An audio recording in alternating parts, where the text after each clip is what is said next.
तो चलिए सीधे आज के इस एक्सप्लेनर में चलते हैं और एक ऐसे मुद्दे पर बात करते हैं जो हम में से हर एक के जीवन से जुड़ा है। अपने वित्तीय भविष्य को सुरक्षित करना। अक्सर हम इसे बहुत मुश्किल या बोरिंग मानकर टाल देते हैं, है ना? लोग अपनी पूरी जिंदगी कड़ी मेहनत करते हैं, लेकिन जब बात अपने बुढ़ापे को सिक्योर करने की आती है तो सही जानकारी ना होने की वजह से काफी पीछे छूट जाते हैं। देखिए, फाइनेंशियल आजादी कोई ऐसी चीज नहीं है जो सिर्फ कुछ लकी लोगों को ही मिलती है। ये एक ऐसा ढांचा है जहां सही समय पर उठाया गया हर छोटा कदम एक बहुत ही मजबूत इमारत खड़ी कर सकता है। और आज हम एक ऐसे ही बेहद आसान और सुलभ समाधान पर बात करने वाले हैं, अटल पेंशन योजना।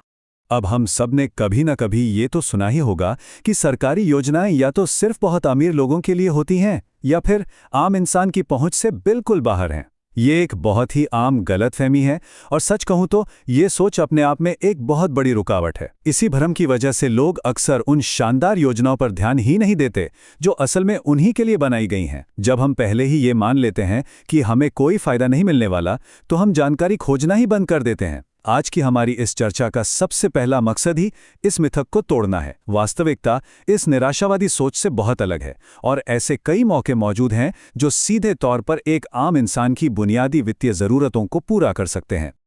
अब यहाँ जो बात सबसे दिलचस्प है वो ये है कि ये स्कीम उस पुरानी गलतफहमी को पूरी तरह से खत्म कर देती है। अटल पेंशन योजना या एपीवाई कोई हवाई बात नहीं है, बल्कि एक बहुत ही ठोस वास्तविकता है। ये योजना काम करने वाले लोगों को ये शानदार सुविधा देती है कि वे अपने युवा दिनों में हर महीने एक बहुत ही छोटी सी रकम अलग निकाल कर रख सकें। इसके लिए आपको कोई बहुत बड़ा इन्वेस्टमेंट नहीं चाहिए। इसका सीधा सा मकसद है 60 साल की उम्र के बाद आपको एक गारंटी शुदा रेगुलर इनकम देना। यह बिल्कुल उस कहावत की तरह है कि बूंद बूंद से सागर भरता है। खासकर उन लोगों के लिए जिनके पास कोई फॉर्मल पेंशन की सुविधा नहीं है, ये एक बहुत ही पावरफुल टूल है। इस टाइमलाइन को जरा ध्यान से देखिए। इसे समझना बहुत जरूरी है क्योंकि ये हमारे फाइनेंशियल जीवन को 3 साफ हिस्सों में बांटती है। सबसे पहला और सबसे क्रिटिकल फेज है 18 से 40 साल की उम्र के बीच का। इसे हम डिपॉजिट फेज कह सकते हैं। यही वो विंडो है जब किसी भी व्यक्ति को इस योजना में एंट्री लेनी होती है। अगर ये समय निकल गया तो समझ लीजिए मौका हाथ से निकल गया। अब आप सोच रहे होंगे कि सिर्फ 40 साल की उम्र तक ही क्यों? वो इसलिए क्योंकि आपके पैसे को बढ़ने और कंपाउंडिंग का जादू दिखाने के लिए समय चाहिए होता है। इसके बाद आती है 60 साल की उम्र, यानी मैच्योरिटी फेज, जहां आपका इन्वेस्टमेंट पूरी तरह पककर तैयार हो जाता है। और फिर शुरू होता है पेंशन फेज, यानी 60 के बाद का समय, जब आपकी वही छोटी छोटी मासिक बचत जीवन भर के लिए एक पक्की इनकम बन जाती है। और ये आंकड़े बहुत ही शानदार तरीके से दिखाते हैं कि कैसे आपके छोटे छोटे प्रयास एक बहुत बड़े रिजल्ट में बदल जाते हैं। जरा इन नंबर्स पर गौर कीजिए। ये योजना आपको 1000 रुपये से लेकर 5000 रुपये तक की मासिक पेंशन चुनने का ऑप्शन देती है। अगर हम अधिकतम लाभ की बात करें तो 5000 रुपये महीने की पेंशन का मतलब है हर साल 60,000 रुपये का एक फिक्स और पक्का भुगतान। जवानी में हर महीने कुछ 100 रुपये बचाना शायद हमें बहुत बड़ी बात ना लगे, है ना? लेकिन सोचिए, बुढ़ापे में जब काम से आने वाली रेगुलर इनकम बंद हो जाती है, तब सालाना 60,000 रुपये की ये गारंटीड रकम दवाइयों और रोजमर्रा के खर्चों के लिए एक बहुत बड़ा सहारा बन जाती है। ये एकदम क्लियर कर देता है कि कैसे आज की गई थोड़ी सी बचत रिटायरमेंट के बाद एक मजबूत एनुअल पैकेज में बदल जाती है। तो चलिए अब आगे बढ़ते हैं और देखते हैं कि ये सब कैसे एक साथ जुड़ता है। बात करते हैं मध्यम वर्ग की उस गलती की और देरी से सोचने के उस भारी मनोवैज्ञानिक नुकसान की। ये तुलना दो बिल्कुल अलग तरह की मानसिकताओं को हमारे सामने रखती है। एक तरफ हैं देर से चिंता करने वाले लोग। इनका सबसे फेवरेट डायलॉग होता है, अरे अभी उम्र ही क्या है। ये लोग रिटायरमेंट प्लानिंग को ये सोचकर टालते रहते हैं कि अभी तो पूरी जिंदगी पड़ी है। और इसका नतीजा, जब समय सच में बीत जाता है तो उनके पास न तो कोई ठोस बचत होती है और न ही इनकम का कोई साधन।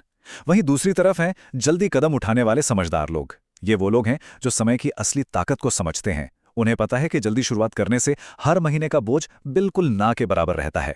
इन दोनों के बीच का ये अंतर जीवन के आखिरी पड़ाव में बिल्कुल शीशे की तरह साफ दिखता है। एक इंसान लगातार पैसों के लिए संघर्ष करता है, जबकि दूसरा पूरी आजादी और सम्मान के साथ अपनी जिंदगी जीता है। यहां आकर ना हमारी खुद की जिम्मेदारी सबसे बड़ी हो जाती है। देखिए, सरकार ने एक ढांचा तैयार कर दिया है, एक रास्ता बना दिया है, लेकिन उस रास्ते पर चलना तो हमें ही पड़ेगा। सिर्फ किसी योजना के मौजूद होने भर से किसी का भविष्य सुरक्षित नहीं हो जाता। इसका असली फायदा सिर्फ और सिर्फ उन लोगों को मिलता है जो उस दिमागी रुकावट को पार करते हैं और सही समय पर एक्शन लेते हैं। जैसा कि हमने देखा, 40 साल के बाद ये दरवाजा बंद हो जाता है। इसलिए समय पर कदम उठाना सिर्फ एक अच्छी सलाह नहीं है, बल्कि एक सख्त शर्त है। ये बात हमें याद दिलाती है कि समाधान हमारे आसपास ही हैं, लेकिन पहला कदम उठाने की पूरी जिम्मेदारी हमारे अपने हाथों में है। तो यहाँ सबसे महत्वपूर्ण बात यह है कि समय निकल जाने के बाद की गई चिंता सिर्फ और सिर्फ स्ट्रेस देती है, कोई सल्यूशन नहीं। ये बात सच में बहुत गहरी और एकदम कड़वी सच्चाई है। जीवन के उस मोड़ पर जब शरीर में पहले जैसी ताकत और ऊर्जा नहीं बचती, तब पैसों की कमी का तनाव सबसे भारी लगता है। ये एक ऐसी दुखद स्थिति है जहां इंसान को अपनी गलती तो समझ आ जाती है, लेकिन उसे सुधारने का समय वो खो चुका होता है। बुढ़ापे में जब हमें आराम और सम्मान की सबसे ज्यादा जरूरत होती है, तब फाइनेंशियल टेंशन में घिरे रहना एक बहुत ही मुश्किल स्थिति है। ये विचार हर उस इंसान के लिए एक बहुत बड़ी चेतावनी है जो आज अपने भविष्य को हल्के में ले रहा है। अब इस एक्सप्लेनर के आखिर में यह एक ऐसा सवाल है जो हम सबको खुद से पूछना चाहिए। सारी जानकारी अब हमारे सामने है, योजना का पूरा स्ट्रक्चर एकदम क्लियर है और इसके पीछे की साइकोलॉजी भी हम समझ चुके हैं। तो फैसला बहुत ही सीधा है। क्या आज, जब हमारे पास समय और ऊर्जा दोनों हैं, हम एक छोटा सा कदम उठाकर अपना भविष्य सिक्योर करेंगे, या फिर उसी पुरानी सोच में फंसे रहकर अभी उम्र ही क्या है कहते हुए समय को यूं ही फिसल जाने देंगे? याद रखिए, भविष्य की सुरक्षा कोई ऐसी चीज नहीं है जो रातों रात किसी चमत्कार से मिल जाती है। इसे आज लिए गए हमारे अपने फैसलों से ही बनाया जाता है।